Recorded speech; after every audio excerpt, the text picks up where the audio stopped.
Hi there mga beloved kong soulmates! Kamusta po kayong lahat? Andito lang po yung lingkod Renzo Tarot Channel para bigyan kayo ng isang soulful and meaningful na tarot reading. Dito lamang po sa inyo lagi nabangan sinusubaybayan pinakamala Renzo Tarot Channel. Ang ating po reading ngayon na pagsasamahan ay para sa ating mga pinakamal na nasa sign ng Gemini. Gemini, Sun, Moon, Rising, and Venus sign, this is for you. Mega shoutout po sa lahat ng ating soulmates sa buong mundo at sa buong Pilipinas na lagi nanonood at nakahabang. Maraming salamat po sa inyo. Rating ko, this is for you, Gemini. Reading para ito pala sa Chinese New Year na parating ha. Year of the Fire Horse sa February 17, 2026.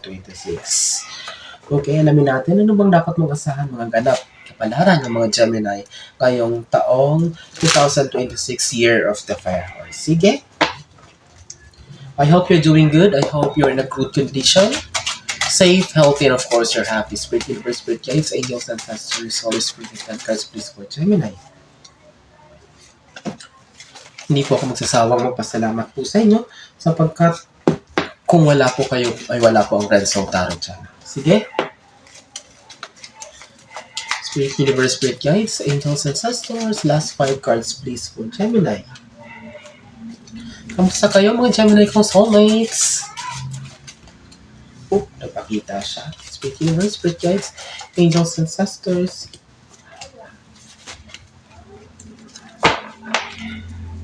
Kompleto na Gemini ang isang pumbaraha.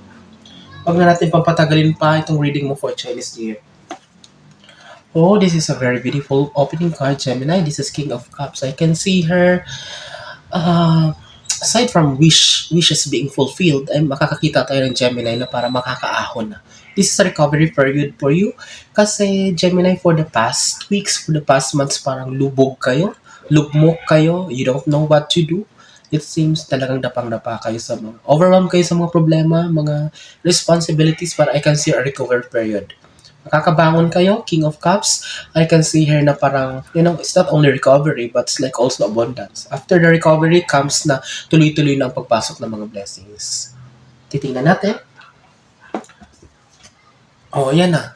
Tower card. So, talagang tinapos na. May ending, may closure. So, sabihin, pag nawasak na, natapos na, naputol na, everything na nagpapabigat sa'yo nitong mga nakarang linggo, everything na parang bumabagabag sa'yo. Di ba sinabi ko? So, Tower means ending. So, hindi ka na babalik doon. At least you're going to move forward, Gemini, sa isang bagong path na tatahakin ang buhay mo na puno ng positivity. O, titingnan mo, sasagutin tayo ng walang barahan na kakaob. Ba't ko sinasabing positivity? Kasi nararamdaman ko yung energy ng mga barahan na positibo itong reading na to. Tower means ending, Gemini. Tapos na lahat ng paghihirap mo. Tapos na yung worries mo. So, cheer up kasi magandang patutunguhan ng buhay mo. Okay? Sabi ko talaga may recovery period. O, yan na. Page of Cups. Unang baraha, sinagot agad tayo. So, pangatlong baraha mo, which is the Page of Cups, this is harvest season. Ayan yung mga alon. Sino mag-aakala na after all those waves, after lahat ng mga alon ng problema, makakayanan mo palang bumangon at here you are, ikaw pa yung nakakuha ng trophy o ng success. May laman pa. So, Gemini, you rise up to the occasion. Nilaban mo, ginalingan mo. Talagang hindi ka pumayag na hanggang dyan ka na lang. And here, harvest season is coming for you. I'm so happy because you deserve it, Gemini. Kung meron mang isang tao na deserve ang blessing sa kasalukuyan ay ang mga Gemini kasi hindi basta-basta ang pinagdaanan nila. But after all, eto, sabi ko nga, nagtagumpay ka, ikaw pa rin yung nagwagi, naiuwi mo pa rin yung trophy, nauwi mo pa rin yung cup na may laman pang fish, it means harvest. Overflowing blessings for you, Gemini. So, ayan, talaga. Sinabi ko sa inyo pag nararamdaman ko na positibo talaga yung mga baraha, sinasabi ko yun sa inyo. Ito na. Pangalawang card na sumagot, Star card. This is a confirmation that you will be shining. Your life will be so bright. May bright future na nag-aantay para sa'yo. After all the painful experiences that you had, after all those disappointments, frustrations, betrayals you have experienced, here the Star card, the universe is telling you, Gemini, to cheer up. Build yourself up again. Okay? Build your life again. Kasi may hindi lang to basta buhay, hindi lang to basta bagong chapter ng buhay mo na papasukin. This life is filled with happiness, contentment, abundance, prosperity. Ito na yung star, oh. Ito na yung star na hinihingi natin. Ito na yung confirmation na talagang maganda ang patutunguhan ng buhay mo. Okay? Gemini, please, I hope na maraming makapanood nito.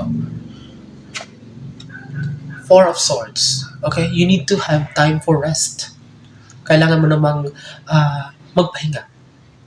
Kasi baka mamaya, di ka pa nga masyadong nakakabangon, totally nakakabangon, nakaka-recover doon sa mga oras na nawala, na ginugol mo na nawala, yung energy na drain mo, ayun ka na naman. Nag-iisip ka na naman, inuubos mo naman yung oras mo sa kaka-overthink, kung ano. So please, ang katawan natin ay isa lang, Gemini. Kapag inabuso natin to, kapag sinira natin to sa kaka-overthink, kakaisip, kakamukmuk kung ano man, imbes na tulungan natin ang sarili natin na palakasin, alam niyo na pwedeng mangyari. Of course. So, Four of Swords, the universe is reminding you, Gemini, to please have time for yourself to recharge. Bawiin mo yung energy na na-drain sa'yo. Bawiin mo yung mga time na nasayang mo. Okay? So, you need to, walang ibang tutulong sa'yo, ikaw mismo. So, the first step to help yourself is to recharge your energy. By, paano? By having time to rest. Having to find your balance. Hindi pwedeng ubusin mo na lang yung energy mo, yung oras mo sa isang bagay na hindi mo naman kontrolado. Okay? Wala tayong magagawa dyan. The best thing that we can do is to move forward, Gemini. Hindi pa naman matatapos dyan eh. Diba sinabi nga, walang bagyo na hindi lilipas. Before we continue sa ating second row, Gemini, kapag nagustuhan niyo po o nakarasanit po kayo sa ating reading, ay huwag po kayong mahiyang mag-comment. Nag-reply po sa mga comments, like, share, of course, don't forget to subscribe our channel. Yan lang po ang bayad na hingin ko sa inyo. Sige? Gemini, let's continue with your Chinese New Year 2026 reading. Oh, may elevation, may movement. Hindi na pa natatapos dyan, Gemini, ang buhay mo. Mag-move forward ka. Ayan yung Chariot, oh. Mag-move forward ka talaga. So, the universe ang gagawa ng paraan to the point na you don't know what to do. To the point na hindi mo na naiintindihan ang lahat. Akala mo, wala na talaga pag-asa. But this Chariot card represents movement, elevation. Please, Gemini, don't lose hope. May pag-asa pang lahat. Hindi lang basta pag-asa. Ang panibagong buhay na nag-aantay sa'yo ay talagang prosperous and bountiful. Okay? This is more on abundance. Kasi bakit ko nasabi? Kasi dito yung star. Hindi lang basta-basta card na binigay sa atin. But pag sinabing star, it will be shining. Malayong-malayo doon sa dati ikaw, Gemini. Gemini, may Chariot. Please, your life will be moving forward. Ayan o. Knight of Pentacles. Kapirahan. Stability. Katapat sila ng Tower, Gemini. Tapos na yung pagpoproblema mo kung pera ang pinag-uusapan. Tapos na yung worries mo. Tapos na yung mga isipin mo, bayarin mo kung ano man.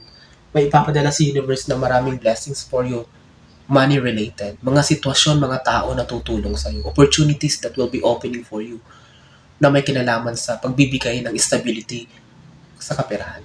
Knight of Pentacles. Knight of Pentacles? Ang dami. So, Gemini, I'm telling you again, cast all your fears. Cast all your worries. Tanggalin lahat ng pag-iisip at pagdududa.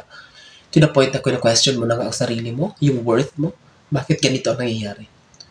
Little did you didn't know that may malaking sorpresa pala nakapalit or na nag-aantay sa'yo na ibibigay sa universe, Gemini. Seven of Pentacles. Tingnan mo. Papakita ko kung sino katapat niya. Page of Cups. Tingnan mo pare silang nakatingin dito. Kung ang Page of Cups harvest season, here is talagang nakikita mo, you will be monitoring your finances. Malayong-malayo sa dati na negative, 0-0, but here, to the point, hindi mo expect na darating sa panahon na sa sitwasyon makakapag-ipon ka pa. To the point, ayan, makikita mo, wow. In-observe mo, tinitingnan mo. Sino mag-akala na darating ako sa punto na makakapag-ipon pa ako ng maraming pera? Gemini, ayan, tingnan mo mabuti. Baka nawawala ka ng pag-asa, I'm telling you. If you see this video, this is not the best time for you to give up. Okay? May plot twist ang buhay mo, Gemini. Kailangan mo lang tulungan ang sarili mo. Six of Wands. Good news tayo nakikita dito. May good news tayo, Gemini. May taong darating sa buhay mo na siya magsisend ng good news. May parating. Ayan o. May uutusan sa universe ng mga tao na lalapit sa'yo para tulungan ka. Mag-offer sa'yo ng something na para makabangon ka. I can see here, Gemini, aside from recovery, magigail din kayo ng mga tagasunod or followers. Maybe, siguro, you will be leading a flock. Magli-lead ka, magiging manager ka ng isang grupo, ng isang team. Okay, Gemini? May papakita mo yung galing mo dito, yung skills mo, ipakita mo kasi andito yung star card. So, maaaring yan din yung magbigay sa'yo ng break. Diyan ka makilala, diyan ka sisikat. Kung ano man yan, ilabas mo din, Gemini. Malay mo yan pala ang plot twist ng buhay mo. Meron kang tinatago na magaling, may skills kung ano man talent, so ilabas mo nito. Because I can see her na may mga followers, taga-sunod. Titingalain ka, papakinggan ang boses mo. They will be inspired by you, Gemini. So, if you're thinking of starting something new, do it now. Tapusin natin itong napakaganda mong reading, Gemini. Chinese New Year 2026, Year of the Fire Horse with the 10th and last card, Knight of Wands. Good news about career, good news about your goals and ambitions. Ayan, no? Ayan yung three of pyramids sa background. Yan yung mga pangarap mo. Yan yung mga minamanifest mo na gusto mo mangyari. But if you're expecting a good news, expect a big yes kasi andito na. Ayan na yung messenger. Okay? As of now, the universe is reminding you to calm your nerves. Ikalma mo ang nervous system mo. Tanggalin na yung mga pagdududa, tanggalin na yung mag-iisip, pag-aalala. Kasi good news is coming on your way. Okay? Positive news is coming on your way, Gemini. Prosperity, abundance, financial stability, movement, elevation, promotion, approval. So, ano pa mahihingi mo? So, thank you so much, Gemini, sa pagsama. I hope and I pray na marami nasa sign ng Gemini makapanood to ngayon. At ulitin ko kapag nagustuhan nyo po, mag-comment po kayo, like, share, and of course, don't forget to subscribe our channel. I'm wishing you all the best, Gemini, for this year 2026. Ano man ang ginagawa nyo? Nasaan po kayo ngayon naroon? Nasa pampanig ng mundo kayo mga pinamakaw soulmates. Maraming salamat sa inyong tiwala, support at pagmamahal hanggang susunod nating pagsasama. Mag-ingat po kayo lagi and God bless us all.